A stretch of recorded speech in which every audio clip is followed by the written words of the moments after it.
But yes, my favorite person is in the house. Linford Kennedy Amankwa is his proper name, but most of you call him Kojo Cue. Kojo, you're very welcome. Thank you for having me. Why did you laugh at Linford?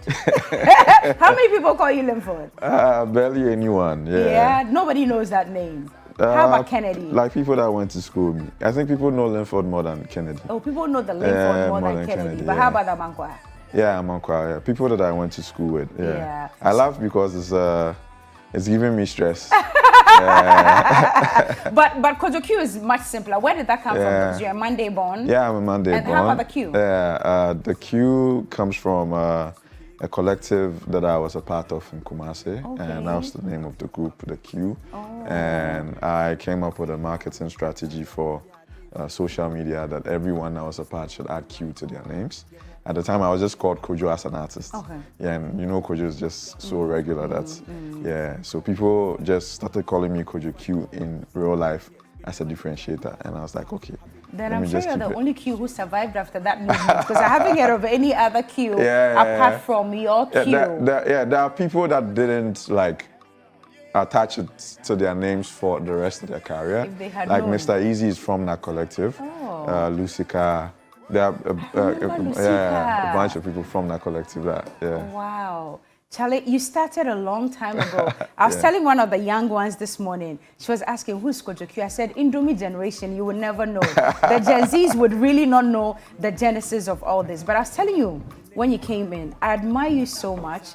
I don't know why Kojo Cue is not big and blown like the Burna Boys, like the Davidos. Because when I look at you, I see Nas.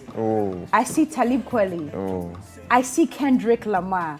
Those are the people I liken you to every single time I listen to you. That's why I was telling you to remind me of the last name. And I appreciate and admire what you do so much that I don't know if Ghanaians, other people have the eyes and the ears that I have. But from 2011 till today, how have you fared? There was a break though. If there's time, we'll come to that. But from 2011 till date, how have you fared? It gets better every day. That much I can say. In the beginning, not so much because you're still trying to figure out your way around. Yeah, and then you're young too, so you make all your mistakes then. Yeah, but I can say for the last since 2017, it's been a great ride. What inspires you?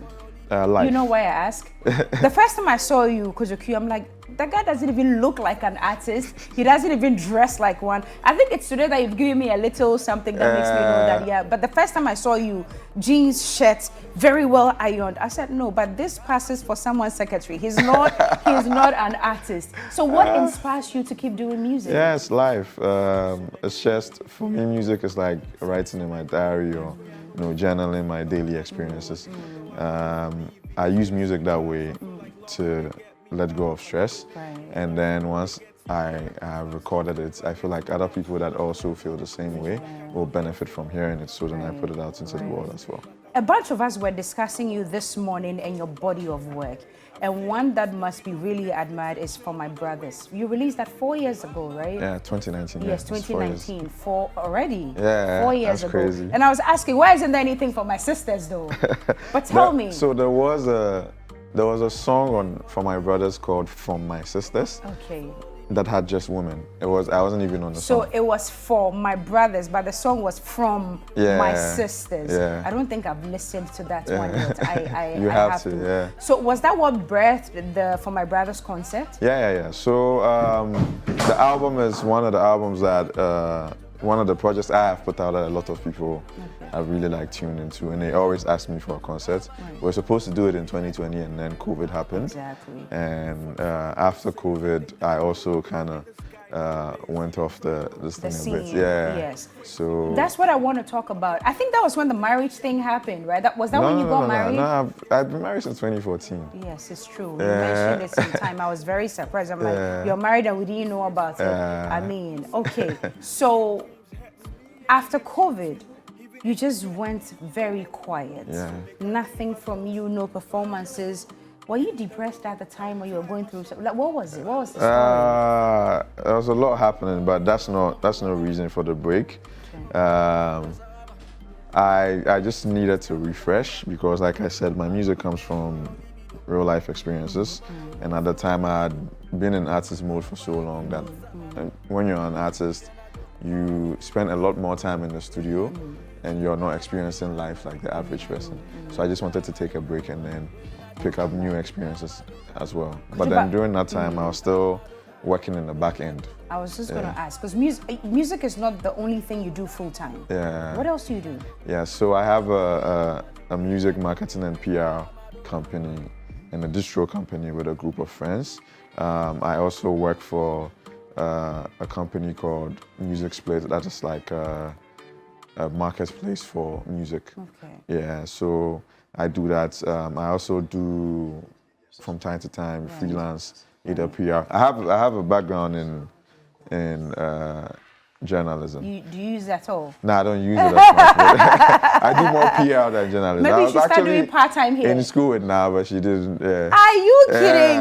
Now, do you remember Around the Kojo same Cue time. from school? She doesn't. I'm not sure. Do you remember Kojo Cue from school? Now you don't remember. I'm He not says he was sure. in school with you. Yeah. Jay. I know. Wow. Anyway, now we'll talk about it when she comes on later. But yes, I was looking here, but I was talking to Na anyway. All right. So this year, for my brother's concert is happening. Yeah, it's happening this Saturday finally. Okay. Kojo Foundation. Right. From 7 p.m. I'm just super excited to finally be able to share the music on stage with people. Yeah. I saw something on your Instagram that said that if you could talk to the you from 2008, was it 2008 to, there was a year that you mentioned, what would you tell yourself? Where was that thing coming from? Let me actually look for it. What was that about? Talk to us about it. Yeah, it's like you learn so much the more you grow, and then you realize that there were things that you were worried about back then that you didn't need to be worried about.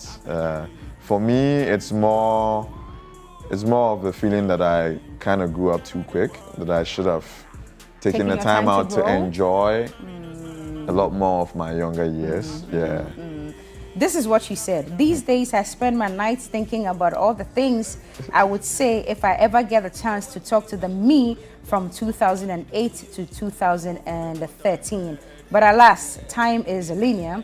Maybe I will make a project instead. Yeah, maybe. So when is this project coming out? Maybe, we don't know yet. No. It has to come out because it looks like those years are loaded with so much information that we don't even know. Okay. We'll see about it. Give us details of the concert, where we can get tickets from and all that. Yeah, so if you follow me on my social media, the link for the tickets is out. If you know the Hustle app, it's on the Hustle app as well. But you can also walk in on the day and then get your tickets at the gate. Where are we having it? Kojo Foundation. Oh yeah, you mentioned. Okay, in East Legon. Yeah. Okay, but I'm sure if we are glued onto your socials as well, definitely we'll get you're all going the to get all that information information from there. Congratulations. Thank you. Send us invitations. Definitely. We will come to support you. Definitely. Thank you so much for coming in this morning. Kojo Cue has been my guest.